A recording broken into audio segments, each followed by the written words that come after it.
Joining me now, Kentucky Senator Rand Paul, who faced off once again with Dr. Fauci in the Senate today. Senator, good to see you. Thanks for having me. Now, the first comment I have to make after watching this, again, I said earlier, I've never seen anything like I've seen from Fauci these past few years. But he was caught off mic calling one of your colleagues a moron, Senator Marshall. Your reaction to just that? You know, I think he's forgotten who he works for. You know, we work for the elected people of our state, all of them. We also work for the taxpayers, but certainly he does too. You know, he makes $420,000 a year, and yet he thinks that somehow gives him the immunity to use his office to attack other scientists. I think it's really dangerous that he's gotten into his head that somehow he represents all of science, and that anybody criticizes him. Prepare for the takedown. Prepare for Fauci and others to conspire to ruin your reputation. And I think that's a terrible role model for anybody in government. Senator, Dr. Fauci hurled an accusation directly at you. Watch.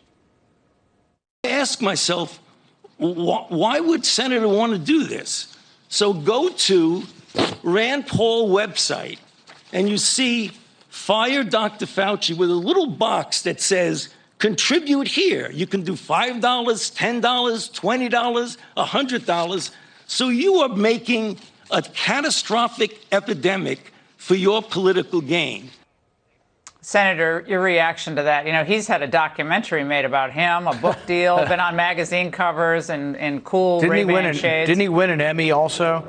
But no, I think so. No, we want people to go to randpaul.com if they want to get rid of Tony Fauci. It is a political thing. He is a political creature.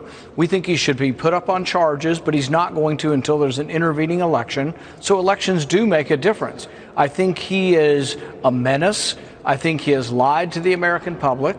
I think that he funded the lab in Wuhan that in all likelihood this virus came from. I think he's ignored natural immunity. I think he has told people to wear cloth masks when they don't work. I think that puts people's lives at risk. If you're an 80-year-old person, a man, taking care of your wife who has COVID, and you're wearing a cloth mask, you're putting yourself at risk because Tony Fauci's been lying to you about cloth mask work.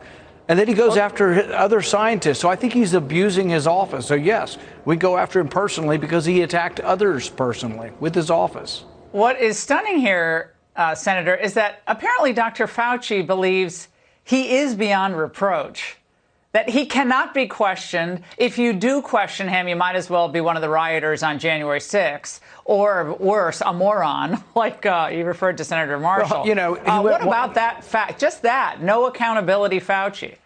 He went one step further today. Before he was saying he was science and you were attacking science, but now he said if you attack him, you're encouraging violence against him.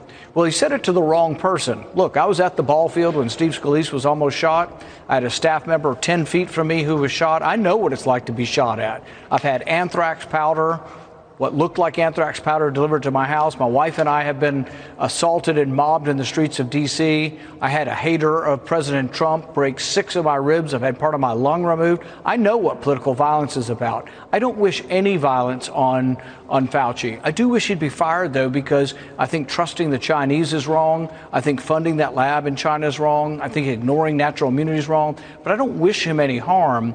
But one thing's for sure. None of us at the ball field, not one Republican, blamed Bernie Sanders for that shooting. So he's blaming me for a death threat.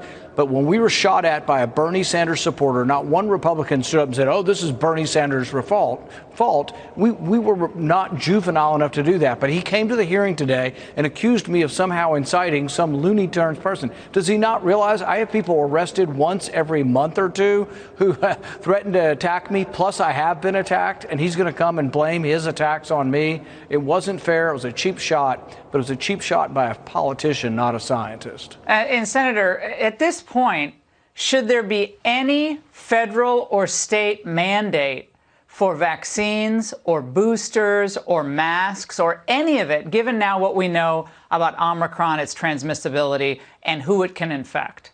What we found is that the vaccine doesn't prevent transmission. So there's no real rule or any kind of argument for a mandate. I haven't been for any kind of vaccine mandate. The good news is, while it is very transmissible, it's about 75 to 80% less deadly, and that's a good thing. I think we're in the process of getting through this. Even the Biden administration is sort of, how do we spin this to get out of this? This thing's not going away. So they're reminding us that 75% of the deaths have 4 comorbidities. Now, when Republicans said that over the last 2 years, they were like, no, Trump deserves all the blame. So. Yeah, well, comorbidities on top of comorbidities. Senator Paul, great to see you tonight. Thank you. Thank you.